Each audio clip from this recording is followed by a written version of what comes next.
జగన్ గారు భయపడటంలో తప్పు లేదేమో నాకు అనిపించింది. నిజంగా. జగన్ గారు ఎందుకు భయపడుతున్నారు? జగన్ గారు ఎందుకు అప్రమత్తంగా ఉండమని చెప్తున్నారు? జగన్ గారు ఎందుకు జాగ్రత్తగా ఉండాలని చెప్తారంటే గనక మీ ఓట్లు పోయే పరిస్థితి ఏర్పడుతుంది. మీ ఓటు మీరు కాపాడుకోవాల్సిన బాధ్యత మీదే. ఇప్పుడు నేను ఒక యాప్ చూపిస్తాను. ఒక యాప్. అది చాలా ఇంపార్టెంట్, చూడండి మీరందరూ కూడా. ఆ యాప్ ఏంటంటే మై టీడీపీ పాస్పోర్ట్ యాప్. ఇప్పుడు ప్రతి పార్టీకి యాప్లు ఉండడం తప్పు లేదు, యాప్లు ఉండొచ్చు. కానీ ఇలాంటి టైంలో ఇలాంటి యాప్లో ఈ యాప్లో మళ్ళీ సర్రని విభాగం ఇక్కడే కొంచెం ఆలోచించాలి. ఇక్కడే చాలా రిస్క్ జరిగే విధానం ఉంది. ఎందుకంటే ఇప్పుడు ఇక్కడ మీరు చూస్తున్న ఏదైతే మై టీడీపీ పాస్పోర్ట్ యూనిట్ అని ఉందో దాంట్లో కొన్ని విభాగాలు ఇచ్చారు. మై టీడీపీ ఏదైతే కార్నర్ ఉందో, తర్వాత దాంట్లో D20 అని హోమ్ వేసి అదొకటి, మై రిపోర్ట్స్ అని ఒకటి, తర్వాత ప్రోగ్రామ్ ఇంకోటి ఏదో ఇచ్చారు. తర్వాత రౌండ్గా చుట్టూ చూడండి SIR సర్ అని ఏదైతే ఉందో అది ఈ యాప్లో ఉండడం కరెక్ట్ కాదు.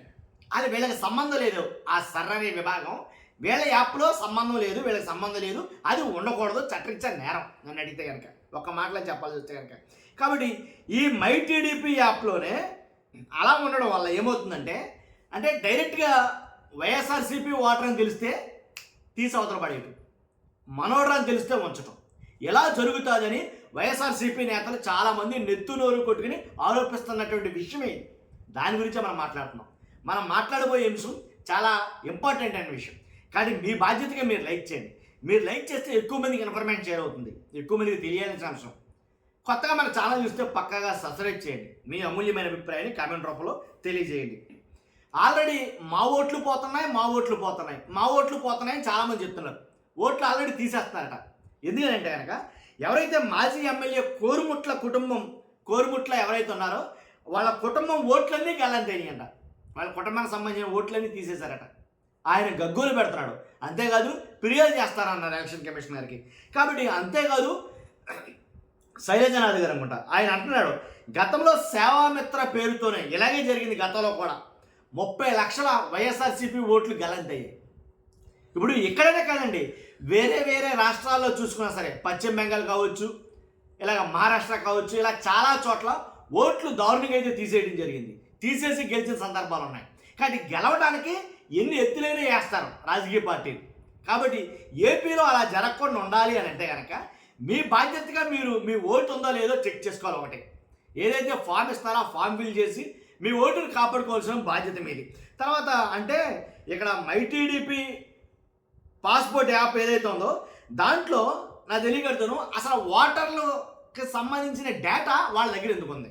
వాళ్ళు చెప్తుంది ఏంటంటే టీడీపీ బిఎల్ఏలు ఎవరైతే వస్తున్నారో, మీ ఇంటికి వస్తున్నారా బిఎల్ఏలు, మీ ఇంటికి వచ్చే టీడీపీ బిఎల్ఏల చేతికి ఈసీఐ అధికారిక డేటా ఎలా వచ్చింది వైసీపీ వాళ్ళు ఆరోపిస్తున్న ప్రధాన ఆరోపణ.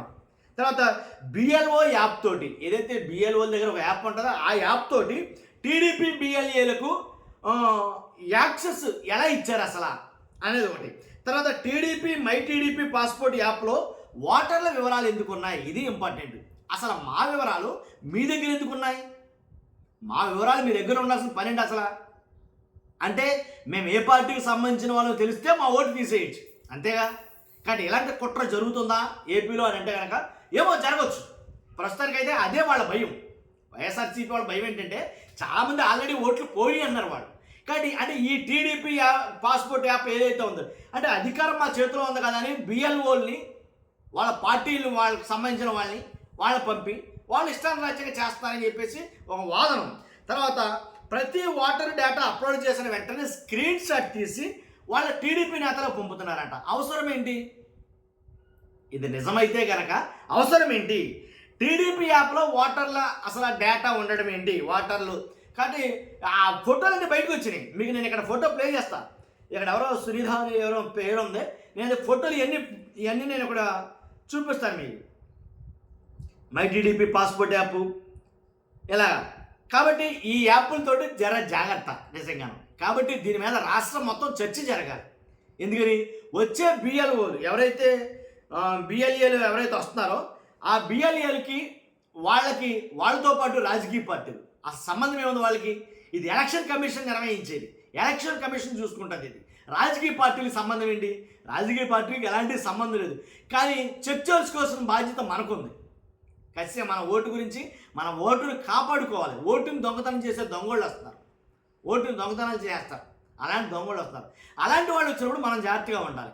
కాబట్టి అంటే నెత్తి నోరు బాదుకుని మరీ వైఎస్ఆర్సీపీ వాళ్ళు చెప్తున్నది ఏంటంటే వైసీపీ ఓటర్లందరినీ కూడా ఏరి పారేస్తారో ఈ యాప్ల ద్వారా, అలా జరుగుతుంది అని అంటారు. జగన్ గారు కూడా భయపడింది. ఎందుకని నన్ను అడిగితే కనుక అంటే కూటమి ప్రభుత్వం చేసిందా చేయలేదా అనేది మాట పక్కన పెడితే కనుక, ఒకటి పోల్ మేనేజ్మెంట్ కావచ్చు, బూత్ మేనేజ్మెంట్ కావచ్చు, ఇలాగ కొన్నిట్లో ప్రావీణ్యం ఉంది కూటమి ప్రభుత్వానికి. అది లేకే లాస్ట్ టైం దెబ్బతింది వైసీపీ. అదైతే చెప్పగలను నేను బలంగా. పోల్ మేనేజ్మెంట్ అస్సలు కుదరలా. కాబట్టి ఇలాంటప్పుడు అంటే ఇలాంటి ఏదైతే ప్రోగ్రాం జరుగుతుందో ఇలాంటి ప్రోగ్రాంలో జాగ్రత్తగా ఉండటం కోసం అందుకే ముందు నుంచే చెప్తున్నాడు జగన్మోహన్ రెడ్డి గారు. ఏమని? జాగ్రత్త, అప్రమత్తంగా ఉండండి, మీ ఓట్ల విషయంలో అప్రమత్తంగా ఉండండి. అంతేకాదు వాళ్ళ నియోజకవర్గాలు ఎవరైతే ఇన్ఛార్జీలు ఉంటారో, అంతేకాదు కొంతమంది కోఆర్డినేటర్లు ఉంటారో, వాళ్ళందరినీ ప్రజల్ని జాగరూకత చేయండి, వాళ్ళందరినీ ఒకసారి విషయం వివరంగా చెప్పండి అనేది చెప్పడం జరుగుతుంది. కాబట్టి ఈ రకంగా ఒకవేళ ఈ రకంగా జరిగితే కనుక చాలా ఇబ్బందులు అయితే కనుక ఎదుర్కోవాల్సి వస్తుంది వైఎస్ఆర్సీపీ. కాబట్టే ముందు నుంచే జాగ్రత్త పడుతుందేమో అని నాకైతే అనిపించింది. కాబట్టి మీ ఓటు మీరు జాగ్రత్త పెట్టుకోవాలి, ఎవరు వచ్చి చెప్పడం ఏంటి. కాబట్టి చాలా జాగ్రత్తగా ఉండాలి. చూస్తున్నాం మీరు అందరూ కూడా. మీ అభిప్రాయం ఖచ్చితంగా కామెంట్ రూపంలో ఫస్ట్ అయితే లైక్ చేయండి. Thank you very much.